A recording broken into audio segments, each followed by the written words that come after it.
नमस्कार दोस्तों, good morning, सुप्रभात, राधे राधे। सूजसी बुलेटिन के आज के इस अंक में आप सभी मित्रों का स्वागत है। सूचना एवं जनसंपर्क विभाग राजस्थान द्वारा प्रकाशित होने वाले सूजसी बुलेटिन के 26 नवंबर 2022 के इस अंक में आप सभी मित्रों का स्वागत है।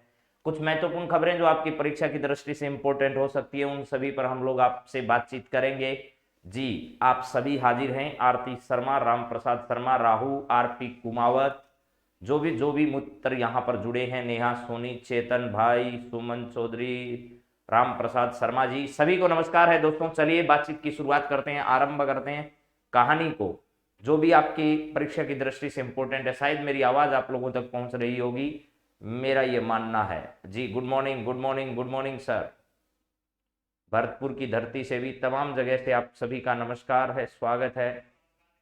चलिए दोस्तों आरंभ करते हैं महात्मा गांधी के कोट के साथ। यदि हम दूसरे पक्ष को सुनने को तैयार नहीं है तो लोकतंत्र का विकास संभव नहीं है। महात्मा गांधी ने यह कहा था कि अगर हम एक ही तरफ की बातें करते रहेंगे, हम दूसरों के पक्ष को सुनेंगे नहीं, दूसरों की बातों को नहीं सुनेंगे, तो कैसा लोकतंत्र है भाई।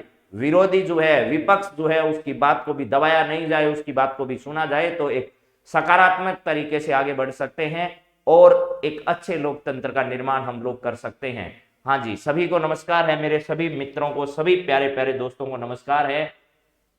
आज का पहला पॉइंट आप लोगों के सामने, जैसा कि कल आप लोगों को बताया गया था कि अभी हाल ही में राज्यपाल महोदय ने संविधान दिवस के अवसर पर क्या किया है। राज्यपाल महोदय ने संविधान दिवस के अवसर पर राज्यपाल महोदय ने महाराजा सूरजमल ब्रिज महाविद्यालय में संविधान पार्क का लोकार्पण जो है वो किया है। तो ये कहां पर है? ब्रिज विश्वविद्यालय तो आपको पता होगा मेरे दोस्तों, ये राजस्थान के भरतपुर जिले में स्थित है। इसके बाद में भारतीय संविधान विश्व भर के लोकतंत्र की सर्वश्रेष्ठ व्याख्या जो है वो करता है, ये भी हमको क्या है मालूम है। राज्यपाल एवं कुलपति श्री कुलाधिपति श्री कलराज मिश्र ने कहा कि भारतीय संविधान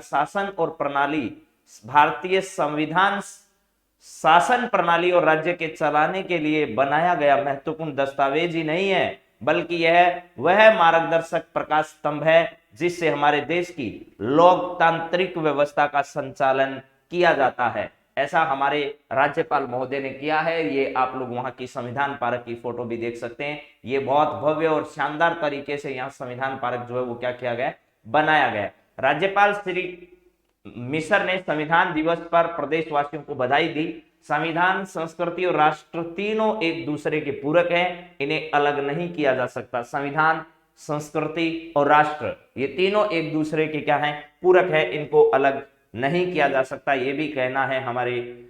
इधर हमारे विश्वेंद्र सिंह जी पर्यटन मंत्री जो है वो इस अवसर पर मौजूद रहे। इसके अलावा मेरे दोस्तों आपको पता होगा राज्यपाल श्री मिश्र ने संविधान दिवस के अवसर पर महाराजा सूरजमल विश्वविद्यालय में जो है वो इसका शिलान्यास तो किया, इसके साथ साथ उन्होंने महाराजा सूरजमल की एक जो प्रतिमा है उस प्रतिमा का भी इस समय यहां पर क्या किया, शुभारंभ किया। तो आपको ध्यान रखना है, अभी हाल ही में राज्यपाल महोदय ने महाराजा सूरजमल की प्रतिमा का शिलान्यास कहां पर किया, तो आपको बताना है कि भरतपुर के अंदर उन्होंने संविधान दिवस के अवसर पर ऐसा किया था।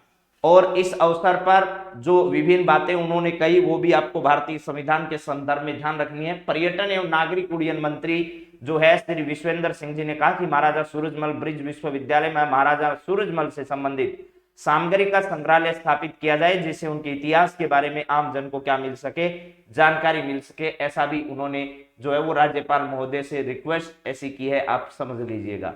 इसके बाद मेरे दोस्तों अगली खबर आपके सामने है, कक्षा 8 तक के बच्चों को निःशुल्क यूनिफॉर्म का क्या किया जाएगा, वितरण किया जाएगा। ये भी कई परीक्षाओं में सवाल बन सकता है। हाँ जी, हाँ जी, यहां पर है श्री अशोक गहलोत ने राज्य बजट में राजकीय विद्यालयों के कक्षा 8 तक के बच्चों को निःशुल्क स्कूली पोशाक देने की घोषणा की है। जल्द ही प्रदेश में इसका वितरण क्या कर दिया जाएगा, शुरू कर दिया जाएगा। तो आपसे पूछा जा सकता है निःशुल्क पोशाक वितरण के तहत राजस्थान सरकार किस कक्षा तक के बच्चों को निःशुल्क ड्रेस जो है वो वितरण करने वाली है। तो आपको बताना है कि राजस्थान सरकार कक्षा 1 से 8 तक के जो बच्चे हैं उनको निःशुल्क ड्रेस वितरण करने वाली है। और इसमें इसके साथ साथ ध्यान रखना है, राजकीय विद्यालयों के कक्षा 1 से 8 तक के अध्ययनरत छात्र छात्राओं को इस योजना के तहत निःशुल्क पोशाक 2 सेट जो है वो फैब्रिक के दिए जाएंगे। सिलाई के लिए प्रति विद्यार्थी 200 रुपए उसके बैंक खाते में ट्रांसफर किए जाएंगे। छात्रों को हल्के नीले रंग की शर्ट तथा गहरे भूरे या दूसरे रंग की नेकर या पैंट का कपड़ा दिया जाएगा। छात्राओं को हल्के नीले रंग का कुर्ता या शर्ट तथा गहरे भूरे रंग की सलवार या स्कर्ट एवं गहरे भूरे या धूसर रंग का दुपट्टा चुन्नी जो है वो लड़कियों को दिया जाएगा। यानी छात्रों को तो शर्ट और उसके साथ पैंट का कपड़ा और इसके अलावा लड़कियों को नीले रंग का कुर्ता और उसके साथ साथ भूरे रंग की जो सलवार है या स्कर्ट है उसका कपड़ा दिया जाएगा, प्लस सिलाई के 200 रुपए जो है उनके खाते में सरकार के द्वारा ट्रांसफर किए जाएंगे। इसके अलावा है कक्षा 1 से 8 तक के राजकीय विद्यालयों में करीब 67.58 लाख छात्र छात्राएं अध्ययनरत है। यानी लगभग ये मानकर चलिएगा 68 लाख बच्चे अभी राजस्थान में राजकीय विद्यालयों में पढ़ रहे हैं। इन सभी विद्यार्थियों को निःशुल्क पोशाक के 2 सेट दिए जाएंगे। राज्य सरकार द्वारा इस योजना पर लगभग 325.87 करोड़ रुपए का वहन जो है वो किया जाएगा मेरे दोस्तों। इसके अलावा किन किन बच्चों को कितना कितना कपड़ा दिया जाएगा उसके बारे में भी यहाँ पर उल्लेख सरकार ने कर दिया है कि भाई कक्षा 1 से 3 बच्चों को शर्ट का कितना, लगभग ये मानकर चलिए 7वीं क्लास तक के बच्चे जो है उनको 3-3.5 मीटर के आसपास का शर्ट का और इसके अलावा मेरे दोस्तों 1 या 2-2.5 मीटर के आसपास का पैंट का कपड़ा जो है वो 8वीं क्लास तक के बच्चों को दिया जाएगा। इसके अलावा छात्राओं के लिए भी यही है, लगभग 3.5 या 3 के आसपास या 4 जो कक्षा 8 वाले हैं उनको कुर्ता या शर्ट के लिए और सलवार के लिए लगभग यानी 1 2 3 4 है, 4 कैटेगरी है तो 1 2 3 4 इस मीटर के हिसाब से ये कपड़ा जो है वो सरकार देने वाली है। हाँ जी, तो चलिए अब बात करते हैं और आगे। यहां पर आपको देखना है कि ये आपके लिए जो इंपॉर्टेंट बातें थी इससे संबंधित आपको ध्यान रखना। ये योजना क्या है, तो निःशुल्क यूनिफॉर्म वितरण योजना के नाम से राजस्थान सरकार जो है वो सरकार आपके सामने देने वाली है। यानी सरकार कक्षा 1 से 8 तक के बच्चों को राजकीय निःशुल्क या राजस्थान निःशुल्क यूनिफॉर्म योजना के तहत इसका क्या करने वाली है, वितरण करने वाली है। ये भी आपको समझना है, ठीक है। हाँ जी, चलिए अगली बात करते हैं। अगली बातचीत आपके सामने, बताओ ये बढ़िया कपड़ा। चलिए यहां पर है, इसके बाद में मुख्यमंत्री ने मंजूरी किसके दी है, किशनगढ़ अंडरपास निर्माण के लिए इतनी राशि स्वीकृत की है। यहां से कोई सवाल जो है वो परीक्षा के लायक बनने वाला है नहीं। इसके बाद में आरपीएससी द्वारा 2023 में आयोजित होने वाली विभिन्न परीक्षाओं का कार्यक्रम जो है वो जारी कर दिया गया है। 2023 में अब तक 9 भर्तियों के जो नोटिफिकेशन किसके पास, आरपीएससी के पास पहुंचे हैं, उन 9 भर्तियों के एग्जाम की घोषणा भी कर दी गई है। उसमें से अधिकांश विद्यार्थी जो है वो ईओ और आरओ का एग्जाम जिन्होंने फॉर्म भरा है उसके लिए आपको पता होगा विभिन्न वर्गों के तहत योजनाओं के तहत जो है वो राजस्थान सरकार क्या करने वाली है, परीक्षाएं घोषित कर चुकी है मेरे दोस्तों। 14 मई को क्या किया जाएगा, स्वायत्त शासन विभाग में राजस्व अधिकारी और 14 व अधिशासी अधिकारी वर्ग चतुर्थ के 63 पदों के लिए परीक्षा 14 मई तथा सहायक अभियंता के 41 पदों की परीक्षा 21 मई को क्या की जाएगी, आयोजित की जाएगी। तो ईओ आरओ वालों के लिए ये परीक्षा ध्यान रखेगा, बाकी ज्यादा आपके इतने काम की नहीं है क्योंकि मेडिकल फील्ड की सारी योजनाएं। खाद्य सुरक्षा अधिकारी की जो है वो 16 जून को क्या की जाएगी, आयोजित की जाएगी और सहायक नगर नियोजक की भी 16 जून को परीक्षा क्या होगी, आयोजित होगी। इसके बाद में मेरे दोस्तों और क्या खबर है, इधर देखिएगा। जोधपुर में सड़क विकास कार्यों के लिए 91.68 करोड़ रुपए मंजूर कर दिए राजस्थान सरकार के मुख्यमंत्री जो है उनके द्वारा। और ये एम्स से सारावास सड़क तक क्या किया जाएगा, इसका निर्माण किया जाएगा। जोजड़ी नदी जो है, जोजड़ी नदी पर क्या बनेगा, पुल बनाया जाएगा। इसकी भी घोषणा अभी हाल ही में मुख्यमंत्री के द्वारा की गई है। इसके अलावा मेरे दोस्तों राजस्थान के नगरीय विकास स्वायत्त शासन विभाग के मंत्री जो है शांतिलाल धारीवाल, उन्होंने कहा है कि वित्त मंत्रियों की प्री बजट बैठक में राजस्थान का पक्ष रखते हुए उन्होंने ईआरसीपी को राष्ट्रीय परियोजना घोषित करने के बारे में कहा है कि इसको क्या कर दिया जाए, राष्ट्रीय परियोजना घोषित की जाए। किस योजना को, ईआरसीपी। राजस्थान के 90% जो हिस्सेदारी है यानी जल जीवन मिशन है उसमें राजस्थान को विशेष राज्य का दर्जा देकर केंद्रीय हिस्सेदारी बढ़ाकर क्या की जाए, 90% की जाए। तो नगरीय विकास एवं स्वायत्त शासन विभाग मंत्री शांति धारीवाल ने केंद्रीय वित्त मंत्री की अध्यक्षता में नई दिल्ली में आयोजित प्री बजट चर्चा बैठक के दौरान राजस्थान का पक्ष रखा। शांति धारीवाल ने कहा कि पूर्वी राजस्थान नहर परियोजना को राष्ट्रीय परियोजना घोषित किया जाए, केंद्रीय बजट में विशेष केंद्रीय सहायता का प्रावधान रखा जाए, 37,247 करोड़ रुपए अनुमानित लागत की इस परियोजना से राज्य के 13 जिले जो हैं वो बड़ी आबादी को सिंचाई तथा पीने के पानी उपलब्ध हो सकेगा। आपसे ये पूछा जाए कि ईआरसीपी जो खूब चर्चा में है, इसके अंतर्गत राजस्थान के कितने जिले शामिल किए जाते हैं, तो राजस्थान के 13 जिले इसमें शामिल है, ये ध्यान रखना है ना। ईआरसीपी में 13 जिले शामिल हैं और यह है केवल सिंचाई वाली नहीं है, केवल पेयजल वाली नहीं है, पेयजल और सिंचाई दोनों प्रकार की परियोजनाओं की हिस्सेदारी इसमें क्या की जाएगी, शामिल की जाएगी, ये भी आपको ध्यान रखना है। इसके अलावा जल जीवन मिशन के तहत राजस्थान को जितना हिस्सा मिलता है उसमें विशेष राज्य का दर्जा देकर राजस्थान को 90% हिस्सेदारी इसके अंतर्गत दी जाए, ये इन्होंने कहा है। इसके अलावा और भी कई बातें इस समय पर हुई है। कोटा में देश के विभिन्न हिस्सों से छात्र कोचिंग करने आते हैं। कोटा एयरपोर्ट के लिए राज्य सरकार द्वारा जमीन उपलब्ध करवाई जा चुकी है। एयरपोर्ट का निर्माण कार्य केंद्रीय बजट में शामिल किया जाए, यानी राजस्थान के बजट से इस पर खर्चा नहीं हो, केंद्र सरकार अपने बजट से यहां पर क्या किया जाएगा, हाँ जी, तो इसका खर्चा इसके अंतर्गत किया जाएगा, ये ध्यान रखना। सामाजिक सुरक्षा के अंतर्गत इंदिरा गांधी वृद्धावस्था पेंशन योजना, दिव्यांग पेंशन योजना व विधवा पेंशन योजना में केंद्रीय हिस्सेदारी को 200 रुपए से बढ़ाकर 500 रुपए किया जाए ताकि राज्य का आर्थिक भार कम किया जा सके। समझ गए मेरी बात। तो यहां जनसंख्या वृद्धि को देखते हुए राज्य सरकार वर्ष 2010 से 21 के अंतराल में पंचायत समितियों की संख्या 248 से बढ़ाकर 352 तथा नगरीय निकायों की संख्या 184 से बढ़ाकर 213 हो गई है। तो आप परीक्षा की दृष्टि से ध्यान रखना, यह सवाल आपसे पूछा जा सकता है कि 248 से बढ़ाकर 352 कर दिया गया है, ठीक है, हाँ जी। तो यह ध्यान रखना है कि राजस्थान में पंचायत समितियों की संख्या 248 से अब कितनी हो गई है, 352 हो गई है, ठीक है। इसके बाद में निकायों की संख्या 184 से बढ़ाकर कितनी कर दी गई है, 213 कर दी गई है, ये भी आपको ध्यान रखना है। चलिए इसके बाद में आगे बात करते हैं। आमजन को अधिक लाभान्वित करने के लिए आंगनबाड़ी केंद्रों की संख्या में 20% की वृद्धि राजस्थान में की जाए। जनता की मांग के अनुसार नए आंगनबाड़ी केंद्रों को भी राजस्थान में क्या किया जाए, स्वीकृत किया जाए, ये भी ध्यान रखना है। चलिए इसके बाद में राजस्थान में कई योजनाएं अभी हाल ही में संचालित है, उनमें भी केंद्र अपनी हिस्सेदारी दे, ऐसा भी कहा गया है। और लंबित रेल परियोजनाएं जो है वो राजस्थान में जो है उनको जल्दी पूरा किया जाए, जिसमें Ratlam Dungarpur via Banswara rail line परियोजना है उसको पूरा किया जाए। अजमेर से Sawai Madhopur via Tonk rail line परियोजना का निर्माण भी समय से पूरा किया जाए, ऐसा केंद्रीय बजट में इन सब योजनाओं को शामिल करने के लिए राजस्थान का पक्ष रखा गया है। इसके बाद में बात करें तो मत्स्य उत्सव जो है वो आपको पता है अलवर में आयोजित हो रहा है और अलवर में चल रहे मत्स्य उत्सव में विभिन्न प्रकार के सांस्कृतिक कार्यक्रम समय समय पर आयोजित हो रहे हैं और पहली बार पेट एनिमल शो का आयोजन भी यहाँ पर किया गया, पेट एनिमल शो का आयोजन भी यहाँ पर किया गया। हाँ, ये गुरु नोट जी एकदम इंपॉर्टेंट बात है कि 248 से 352 यहाँ हमारे हो चुकी है और 184 से लेकर 213 नगरीय संस्थाएं राजस्थान में है। इस प्रकार का डायरेक्ट डाटा जो है वो सरकार कई बार पूछ चुकी है। इसके अलावा बातचीत की जाए यहाँ पर मेरे दोस्तों जॉब फेयर की, तो जयपुर के बाद मेगा जॉब फेयर 29 और 30 नवंबर को कहां पर आयोजित होगा, तो ये राजस्थान के राजकीय पॉलिटेक्निकल महाविद्यालय मैदान बीकानेर में इसका आयोजन किया जाएगा, ये भी याद रखिएगा। 24 से 27 तारीख तक मत्स्य उत्सव का आयोजन अलवर में किया जा रहा है। अलवर के जिला कलेक्टर जो हैं उनके नेतृत्व में, डॉक्टर जितेंद्र सिंह जी के नेतृत्व में ये जो है वो पूरा आयोजन यहाँ पर हो रहा है।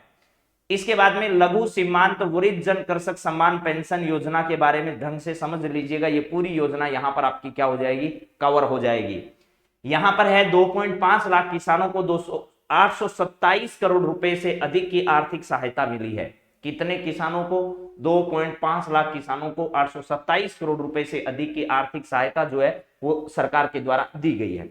राज्य सरकार द्वारा प्रदेश के नागरिकों को सामाजिक एवं आर्थिक सुरक्षा प्रदान करने के उद्देश्य से विभिन्न योजनाएं संचालित की जा रही है। इसी क्रम में एक योजना है किसानों के लिए लघु एवं सीमांत वृद्ध जन कृषक सम्मान पेंशन योजना है। उसमें राज्य सरकार द्वारा इस योजना में सितंबर 2022 तक इतने लघु इतने कृषक श्रेणी में जो है वो आर्थिक सहायता दी जा चुकी है। ये डाटा आपसे बिल्कुल कभी नहीं पूछा जाएगा, लेकिन अब मैं इससे आगे जो बात पढ़ा रहा हूं वो आपसे परीक्षा में पूछी जा सकती है, इसलिए उसके बारे में सचेत हो जाइए थोड़ा सा, क्योंकि कितना इस वर्ष तक दिया जा चुका है ये डाटा पूछने की 0% संभावना है, लेकिन क्या पूछा जा सकता है। इस योजना के माध्यम से लघु एवं सीमांत किसानों को हर माह 1000 रुपए तक की पेंशन प्रदान की जाती है। ये सवाल बहुत इंपॉर्टेंट है। हाँ जी, तो इस योजना के माध्यम से लघु एवं सीमांत किसानों को हर माह 1,000 रुपए का पेंशन सरकार के द्वारा दिया जाता है। चलिए इसके बाद में बात करते हैं अगले 55 वर्ष या इससे अधिक आयु के अगर कोई किसान है, कितने वर्ष से 55 वर्ष की आयु है, इससे अधिक आयु का अगर कोई किसान है तो उसको क्या लाभ दिया जाएगा इस योजना में। अगर 55 वर्ष से अधिक आयु की महिला तथा 58 वर्ष या इससे अधिक आयु के पुरुष को 750 रुपए की राशि जो है वो सरकार के द्वारा पेंशन के वृद्धावस्था पेंशन में जैसा दिया जाता है ना, वैसा का वैसा लाभ यहाँ पर क्या किया जाएगा, प्रदान किया जाएगा। यानी 55 वर्ष से अधिक की महिला और 58 वर्ष से अधिक का पुरुष अगर है तो उसे 750 रुपए जो है वो पेंशन योजना का लाभ दिया जाएगा। और अगर 75 वर्ष से अधिक का है तो उसे 1,000 रुपए प्रति माह पेंशन जो है वो सरकार क्या करेगी, देने वाली है। ये भी ध्यान रखिएगा। इस बात को मैंने कई बार आपको समझाया है कि 750 रुपए और इसमें 1,000 रुपए याद रखिएगा। 750 कब देते हैं तो 55 और 58 वर्ष, लेकिन 75 से अगर आयु कम है तो दिया जाता है और 75 से अधिक है, हाँ जी, तो उसके लिए कितना पैसा दिया जाता है, ये दिया जाता है 1,000 रुपए का। लघु सीमांत श्रेणी के परिवारों की 55 वर्ष या इससे अधिक आयु की महिला तथा 58 वर्ष या इससे अधिक आयु के पुरुष जो राजस्थान के मूल निवासी इस योजना का क्या ले सकते हैं, लाभ ले सकते हैं। यहां लिखा हुआ आपके सामने परिवारों की राजस्थान का मूल निवासी होना चाहिए, लघु एवं सीमांत किसान होना चाहिए, 55 वर्ष से अधिक आयु की महिला और 58 वर्ष से अधिक का अगर पुरुष है, लेकिन 75 वर्ष से फिर ऊपर भी हो सकता है तो उसको लाभ मिल सकता है। नीचे वाले को 750 रुपए मिलेंगे और ऊपर वाले को कितने मिलेंगे, 1,000 रुपए मिलेंगे। ये ध्यान रखना। यानी बैरियर क्या है, 75 वर्ष का है। 75 से 55-58 के बीच में तो 750 रुपए मिलेंगे और 75 से अगर अधिक है तो 1,000 रुपए की राशि दी जाएगी। ये बात इंपॉर्टेंट है। योजना में आवेदन की प्रक्रिया पूरी तरह ऑनलाइन है। साथ ही आवेदन और पेंशन से संबंधित कोई भी जानकारी सामाजिक सुरक्षा पेंशन के पोर्टल के माध्यम से प्राप्त की जा सकती है। यानी इस योजना का संचालन जो है वो राजस्थान के सामाजिक न्याय व अधिकारिता विभाग द्वारा किए जा सकते हैं। ये आपको ध्यान रखना है। चलिए इसके बाद में आगे अगर बातचीत करें तो और इसमें क्या है, हनुमानगढ़ पेंशन के वार्षिक भौतिक सत्यापन के लिए शिविर लगेंगे और कोई बात इसमें है नहीं इतनी बड़ी।